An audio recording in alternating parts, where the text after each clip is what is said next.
Hello दोस्तों, कैसे हैं। आशा करते होंगे ठीक होंगे और आप लोग की पढ़ाई बहुत अच्छी से चली होगी। तो आज हम लोग पढ़ने वाले विभुत आवेश तथा क्षेत्र। पहले पढ़ने से पहले जो वीडियो है इसको आप साइज में बड़ा कर लीजिए, मतलब बड़ा लॉन्ग में देखिए। इसको पूरा मोड जो होता है उसको बड़ा कर लीजिए, जो दोनों हाथ से धरकर आराम से पढ़ा जा सके उसको उस तरह के कर लीजिएगा ताकि अच्छा दिखाई दे सके क्वालिटी। तो चलिए, वीडियो को आप बड़ा कर लिए होंगे।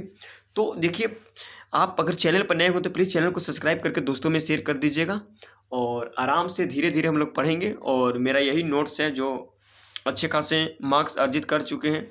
समझिए कि यह एक तरफ से टॉपर नोट्स है। तो आप देखिएगा, इसको बिल्कुल फ्री ऑफ कॉस्ट PDF आप लोग के मिलेगी, तो इससे आप लोग की कोई दिक्कत नहीं होगी। चलिए चलते हैं। विभुत आवेश तथा क्षेत्र, इलेक्ट्रिक चार्ज एंड फील्ड। देखिए, पहले पढ़ेंगे हम, पहले मार्कर बोर्ड इसमें सब लेके आए हैं कि जो समझाने वाला टॉपिक हो उसको अच्छे तरीके से हम समझा दे सकें। चलिए चलते हैं। कह रहा है पहला कि विभुत आवेश क्या होता है। विभुत आवेश, इलेक्ट्रिक चार्ज क्या होता है। तो कह रहा है कि इसका डिफिनेशन क्या है कि विभुत आवेश पदार्थ का वह गुण है, विभुत आवेश पदार्थ का वह गुण है जिसके कारण वह विभुतीय तथा चुंबकीय प्रभाव उत्पन्न करता है या इनका अनुभव करता है। मतलब कि जो विभुत प्रभाव, जो विभुत आवेश होता है, ये चुंबकीय प्रभाव, ये चुंबकीय प्रभाव, ये चुंबकीय प्रभाव और विभुतीय प्रभाव दोनों उत्पन्न करता है। चुंबकीय प्रभाव और विभुतीय प्रभाव दोनों उत्पन्न करता है, इसी को बोलते हैं आवेश। समझ में आया। विभुत आवेश मतलब ये जो चुंबकीय प्रभाव और विभुतीय प्रभाव दोनों उत्पन्न करता है उसी को बोलते हैं आवेश। चलिए इनका खोज की बात करते हैं। इनका खोज कब हुआ था।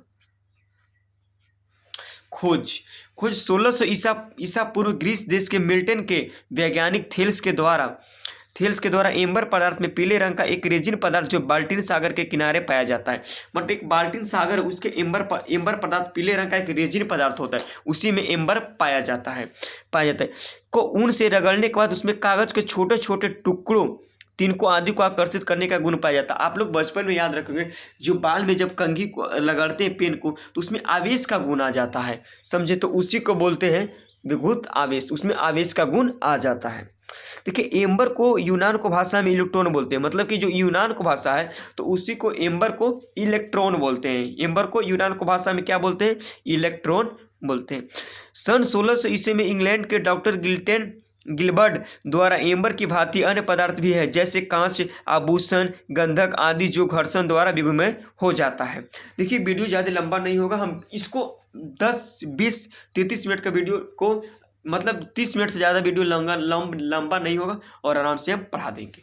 चलिए, मात्रक की बात करके, विभुत आवेश का मात्रक क्या होता है। इसका मात्रक होता है एसआई पत्ती में तो कूलम होता है, विभुतीय चुंबकीय मात्रक है। एमकेस पत्ती में एम्पियर सेकेंड, Q बराबर IT होता है। इसका फॉर्मूला होता है आवेश का Q बराबर IT।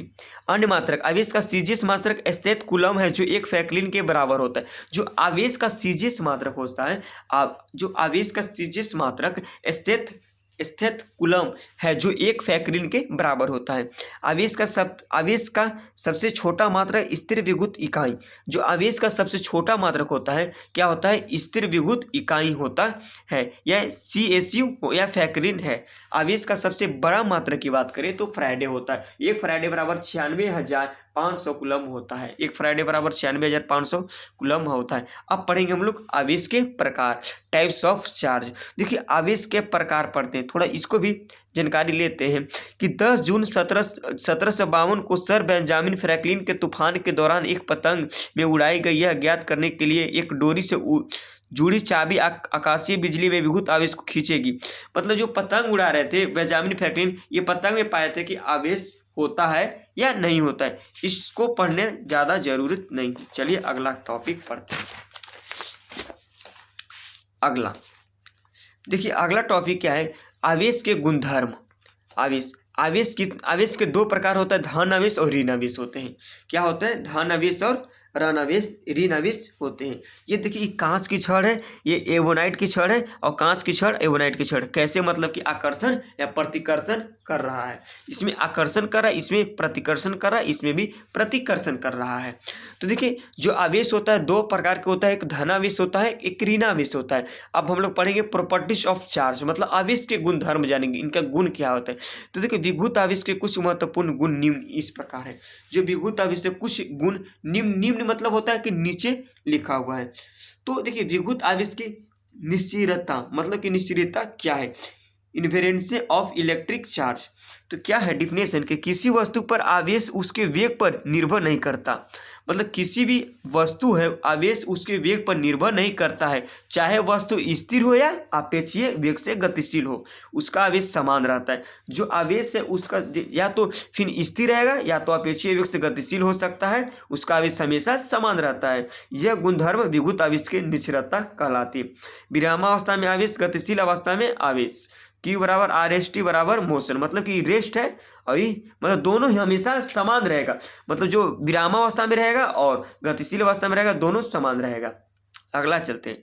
नोट में लिखा है कि विद्युत आपेक्षिकता के सिद्धांत के अनुसार किसी वस्तु का द्रव्यमान निम्न सूत्र के अनुसार परिवर्तित होता है। तो M बराबर M नोट रूट अंदर 1 माइनस V2 के होल स्क्वायर बटे में C1 के होल स्क्वायर। तो M जो है M क्या है देखिए, M बराबर M नोट रूट अंदर 1 माइनस V2 के होल स्क्वायर C2 के होल स्क्वायर। M क्या है तो M, जहाँ M गतिशील अवस्था में वस्तु का द्रव्यमान है, कहाँ M गतिशील अवस्था में वस्तु का द्रव्यमान है और M नोट विराम अवस्था में द्रव्यमान है। अब V बराबर वस्तु का वेग होता है और C बराबर प्रकाश की निर्वात में चाल होती है। देख लीजिए M बराबर गतिशील अवस्था में वस्तु का द्रव्यमान, M नोट बराबर विराम अवस्था में द्रव्यमान और V बराबर वस्तु का वेग और C बराबर प्रकाश में निर्वात में चाल। अगला चलते, अगला क्या है, अगला है विद्युत आवेश का संरक्षण। देखिए आवेश का संरक्षण क्या होता है। आवेश का संरक्षण, विद्युत आवेश न तो उत्पन्न किया जा सकता है और न ही नष्ट किया जा सकता है। इसे एक से दूसरी वस्तु में स्थानांतरित मतलब परिवर्तन किया जाता है। विद्युत आवेश देखिए विद्युत आवेश जो होता है या इसको नष्ट नहीं कर सकते हैं और न ही उत्पन्न कर सकते हैं, इसको सिर्फ परिवर्तन कर सकते हैं, इसको सिर्फ परिवर्तन कर सकते हैं। क्या परिवर्तन कर सकते हैं एक दूसरे में, इसको हम सिर्फ परिवर्तन कर सकते हैं। इसी को विद्युत आवेश संरक्षण का नियम कहलाता है। यह एक मौलिक का नियम है। इस नियम को बेंजामिन फ्रैंकलिन ने ज्ञात किया था। इसको किसने दिया था तो पूछेगा ऑब्जेक्टिव में कि विद्युत संरक्षण का सिद्धांत किसने दिया था, तो इसको सिद्धांत बेंजामिन फ्रैंकलिन ने दिया था। इस नियम में कोई अपवाद नहीं है। चलिए अगला टॉपिक, अगला है विद्युत आवेश का क्वांटीकरण। Q बराबर NE। विद्युत आवेश का क्वांटीकरण देखिए यहाँ से है कि विद्युत आवेश का अनिश्चित रूप से विभाजित नहीं किया जा सकता। आवेश का इस गुण को आवेश का क्वांटीकरण कहते हैं। आवेश का सद E के पूर्ण गुणज होता है, जैसे Q बराबर NE होता है, उसी को बोलते हैं आवेश का क्वांटीकरण। मतलब कि Q बराबर NE, Q बराबर NE, इसी को बोलते हैं आवेश का क्वांटीकरण। E जो E होता है इलेक्ट्रॉन का मान रख देते हैं और N बराबर 1 2 3 जितना भी आप ले सकते हैं इलेक्ट्रॉन। चलिए समझ में आ चुका होगा मतलब विद्युत आवेश का क्वांटीकरण। कि विद्युत आवेश का क्वांटीकरण क्या होता है कि किसी भी वस्तु पर उपस्थित आवेश शायद मूल आवेश E का पूर्ण गुणज होता है। बोले हैं ना कि E का पूर्ण गुणज होता है, हम लिखो अभी तुरंत ही बताएं कि देखिए E का पूर्ण गुणज होता है। और जो इलेक्ट्रॉन पर आवेश माइनस E भी हो सकता है, प्रोटॉन पर आवेश प्लस Q होता है और अल्फा कण का आवेश +2 होता है। और इलेक्ट्रॉन का मान कितना रख सकते 1.6 × 10⁻−19 कूलम। इलेक्ट्रॉन का मान देखिए, जहाँ इलेक्ट्रॉन बराबर 1.6 × 10⁻−19 कूलम हम रखेंगे।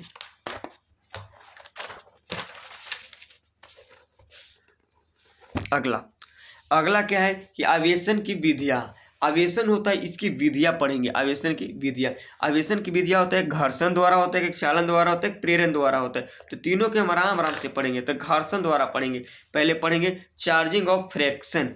तो देखिए पढ़ेंगे घर्षण द्वारा पढ़ते हैं कि जब दो वस्तु को परस्पर रगड़ा जाता है तब एक वस्तु के परमाणु से कुछ इलेक्ट्रॉन दूसरी वस्तु में चले जाते हैं। तो एक वस्तु में इलेक्ट्रॉनों की कमी जबकि दूसरी वस्तु में इलेक्ट्रॉनों की अधिकता हो जाती है। इसी प्रकार एक वस्तु धनावेशित तथा दूसरी वस्तु ऋणावेशित हो जाती है। इसी प्रकार घर्षण द्वारा आवेशन कहलाती है। समझ में आया कि जब दो वस्तु को परस्पर रगड़ा जाता है तो एक वस्तु परमाणु के कुछ इलेक्ट्रॉन दूसरी वस्तु में चले जाते हैं। मतलब एक वस्तु पर रख रहे हैं और दूसरी वस्तु में परमाणु के कुछ कण चले जाते हैं। इसी में जो कमी होती है और दूसरों में अधिकतम होती है, इसी को घर्षण का आवेशन कहते हैं। नोट, इलेक्ट्रॉन का द्रव्यमान एमी बराबर 9.1 × 10⁻31 kg होता है और वस्तु में इलेक्ट्रॉन पर हटने पर उसका द्रव्यमान हट जाएगा तथा ऋणावेशित वृद्धि में ई आ जाने पर द्रव्यमान बढ़ जाएगा। यद्यपि यही कमी है कि वृद्धि अल्पव्याप होती है, परंतु यह सैद्धांतिक रूप से सही है। सैद्धांतिक रूप से सही है। चालन द्वारा आवेशन, घर्षण द्वारा ऐसे ऐसे रगड़ को घर्षण द्वारा, अब घर्षण को देखिए पेन है तो इसको हम ऐसे ऐसे रगड़ेंगे तो एक में इलेक्ट्रॉन की अधिक हो जाएगा, एक में इलेक्ट्रॉन को कमी हो जाती है, इसी को घर्षण द्वारा आवेशन कहते हैं। और दूसरा हम लोग पढ़ेंगे चालन द्वारा आवेशन, चार्जिंग बाई कंडेंसन। चलिए चलते हैं। तो जब किसी आवेशित चालक को किसी अनावेशित चालक के संपर्क में लाया जाता है तब दोनों चालकों पर समान प्रकृति का आवेश फैल जाते हैं।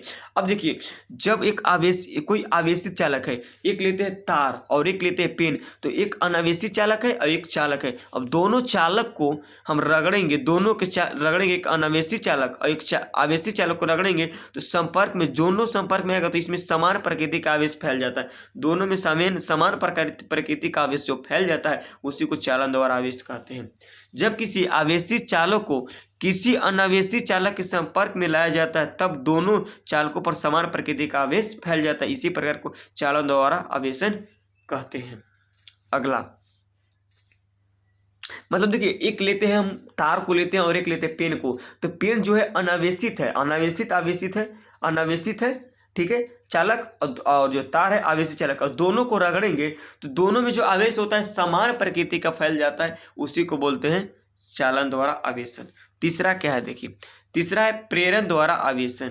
प्रेरण द्वारा आवेशन वह प्रक्रिया जिसके अंतर्गत आवेशित वस्तु द्वारा अनावेशित वस्तु पर स्पर्श किए बिना विपरीत प्रकृति का आवेश उत्पन्न कर दिया जाए, प्रेरण द्वारा आवेशन कहलाती है। क्या है कि वह प्रक्रिया जिसके अंतर्गत एक आवेशित वस्तु द्वारा अनावेशित वस्तु पर संपर्क के बिना विपरीत प्रकृति का आवेश होता है। देखिए, जिसके अंतर्गत एक आवेशित लेते हैं और एक अनावेशित वस्तु लेते हैं और दोनों के बिना संपर्क में विपरीत आवेश उत्पन्न कर दिए जाते हैं, इसी को प्रेरण आवेश कहते हैं।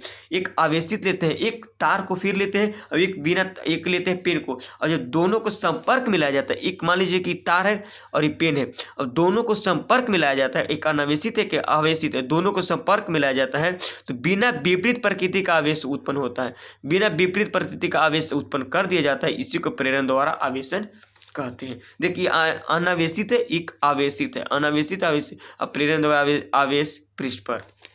चलिए अगला क्या हम लोग के पढ़ने वाले, कूलॉम का नियम।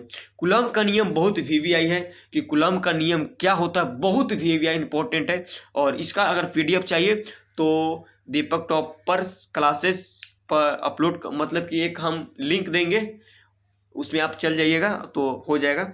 हम एक ग्रुप बना रहे हैं, जल्दी ग्रुप बनेगा और पीडीएफ नोट्स हर चीज़ का मिल जाएगा, आप लोग की दिक्कत नहीं होगा। हम पूरा इसी को पीडीएफ देंगे, आप लोग की चिंता करने की कोई ज़रूरत नहीं है।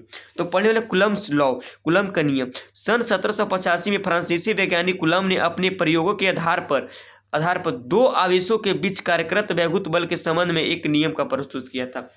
जो फ्रांसीसी वैज्ञानिक कूलम थे, जो प्रयोगी के आधार पर दो आवेशों के बीच कार्यरत वैद्युत बल के संबंध में एक नियम का प्रस्तुत किया था।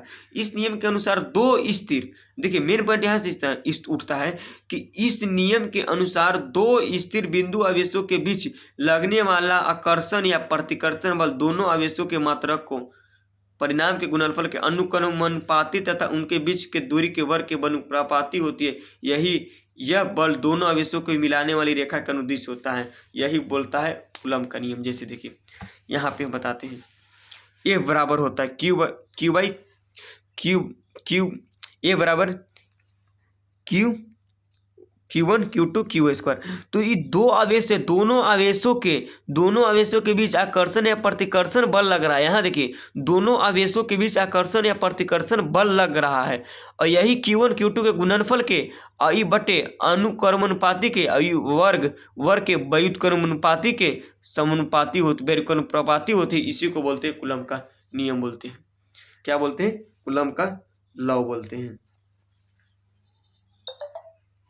समझे। चलिए, जहाँ के अनुक्रमानुपाती नियतांक है, बोले ना कि जहाँ के अनुक्रमानुपाती नियतांक है, निर्वात में प्रयोग द्वारा प्राप्त मान के बराबर 1/4 के बराबर 9 × 10⁹ न्यूटन मीटर स्क्वायर बटे कूलम स्क्वायर होता है। अतः ए बराबर 1/4 आई इप्सिलॉन के Q1 Q2 बटे आर स्क्वायर या ए बराबर 9 × 10⁹ Q1 Q2 by are square होता है। चलिए अब आगे इस टॉपिक को, इसका अगर बीमा की बात करें तो बीमा की बात करें तो एम बीमा होती है m-1 L-3 T4 A के होल स्क्वायर। ई एप्सिलॉन का आंगिक मान होता है 1। देखिए आई एप्सिलॉन का आंगिक मान होता है 1/4 एप्सिलॉन बराबर 9 × 10⁹ न्यूटन मीटर स्क्वायर के होल स्क्वायर बटे में होल स्क्वायर होता है। इतना आप लोग की याद रखना। और ई एप्सिलॉन का मान होता है 8.85 10⁻12 coulomb metre square newton metre square होता है। इसको याद रखना है। चलिए अगला टॉपिक पढ़ लेंगे हम लोग कल, और मिलते हैं अगला कूलम के सदिश रूपम। और तब तक के लिए दोस्तों में शेयर कर दीजिएगा, और अगला टॉपिक इसी चैप्टर को पूरा निचोड़ देंगे, समाप्त कर देंगे। तब तक के लिए जय हिंद, मिलते हैं, वंदे मातरम। आप लोग सपोर्ट दिला। देखिए मेरा यही नोट्स है, पूरा अच्छे तरीक़ा से इसको तो बना के रखे हैं, तो आप लोग आराम से रहिएगा। ठीक है, मिलते हैं नेक्स्ट वीडियो में। PDF नोट्स सब मिल जाएगा, आप लोग चिंता करिएगा मत। PDF नोट्स बिल्कुल फ्री ऑफ कॉस्ट से मिलेगा।